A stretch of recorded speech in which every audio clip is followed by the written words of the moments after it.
The Blue Castle, a novel by L. M. Lucy Maud Montgomery. Chapter 26. The next day passed for Valancy like a dream. She could not make herself or anything she did seem real. She saw nothing of Barney, though she expected he must go rattling past on his way to the port for a license. Perhaps he had changed his mind. But at dusk the lights of Lady Jane suddenly swooped over the crest of the wooded hill beyond the lane. Valancy was waiting at the gate for her bridegroom. She wore her green dress and her green hat because she had nothing else to wear. She did not look or feel at all bride-like. She really looked like a wild elf straight out of the greenwood. But that did not matter. Nothing at all mattered except that Barney was coming for her. "Ready?" said Barney, stopping Lady Jane with some new, horrible noises. "Yes." Valancy stepped in and sat down. Barney was in his blue shirt and overalls. But they were clean overalls. He was smoking a villainous-looking pipe and he was bareheaded.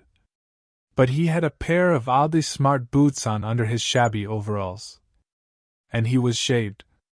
They clattered into Deerwood and through Deerwood and hit the long, wooded road to the port.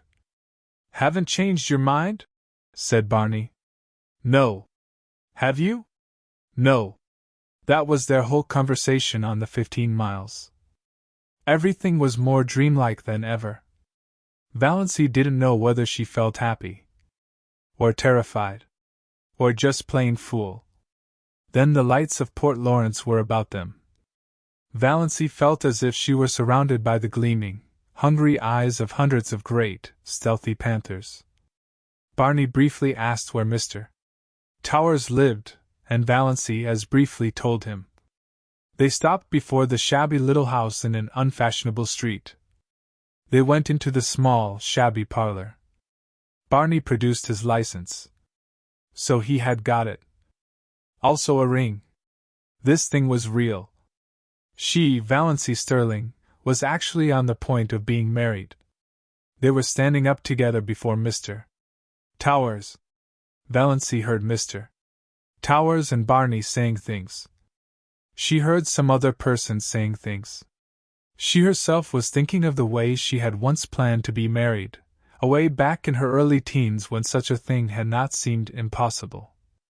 White silk and tulle veil and orange blossoms, no bridesmaid. But one flower girl, in a frock of cream shadow lace over pale pink, with a wreath of flowers in her hair, carrying a basket of roses and lilies of the valley.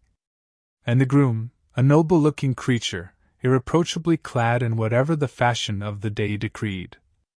Valancy lifted her eyes and saw herself and Barney in the little, slanting, distorting mirror over the mantelpiece. She in her odd, unbridled green hat and dress, Barney in shirt and overalls. But it was Barney.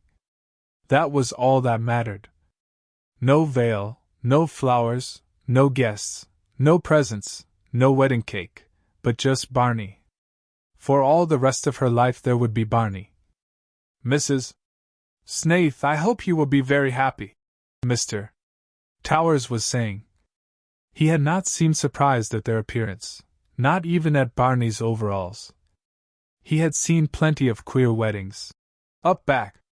He did not know Valancy was one of the Deerwood Sterlings. He did not even know there were Deerwood Sterlings. He did not know Barney Snaith was a fugitive from justice. Really, he was an incredibly ignorant old man. Therefore he married them and gave them his blessing very gently and solemnly and prayed for them that night after they had gone away.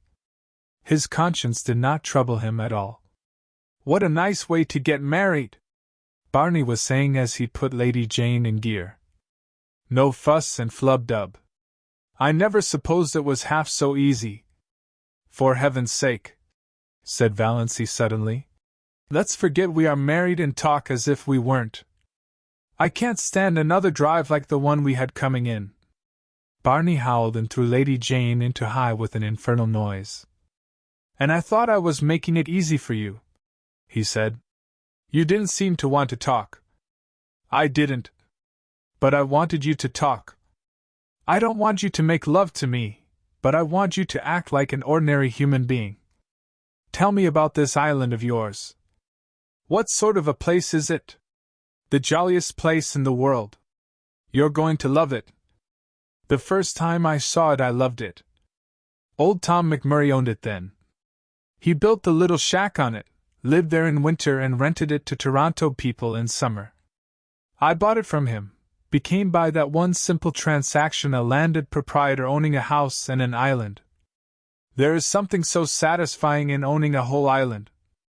And isn't an uninhabited island a charming idea? I'd wanted to own one ever since I'd read Robinson Crusoe.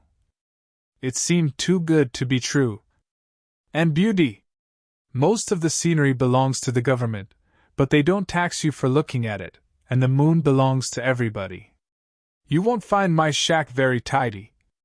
I suppose you'll want to make it tidy. Yes, said Valancy honestly. I have to be tidy. I don't really want to be. But untidiness hurts me. Yes, I'll have to tidy up your shack. I was prepared for that, said Barney W. with a hollow groan. But, continued Valancy relentingly, I won't insist on your wiping your feet when you come in. No, you'll only sweep up after me with the air of a martyr, said Barney. Well, anyway, you can't tidy the lean-to. You can't even enter it. The door will be locked, and I shall keep the key. Bluebeard's chamber, said Valancy. I shan't even think of it. I don't care how many wives you have hanging up in it, so long as they're really dead. Dead as doornails. You can do as you like in the rest of the house. There's not much of it, just one big living room and one small bedroom. Well built, though.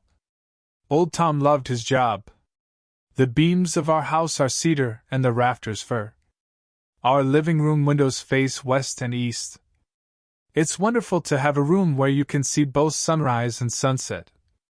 I have 2 cats there. Banjo and Good Luck. Adorable animals. Banjo is a big, enchanting, gray devil cat. Striped, of course. I don't care a hang for any cat that hasn't stripes. I never knew a cat who could swear as genteelly and effectively as Banjo. His only fault is that he snores horribly when he is asleep. Luck is a dainty little cat, always looking wistfully at you, as if he wanted to tell you something. Maybe he will pull it off sometime.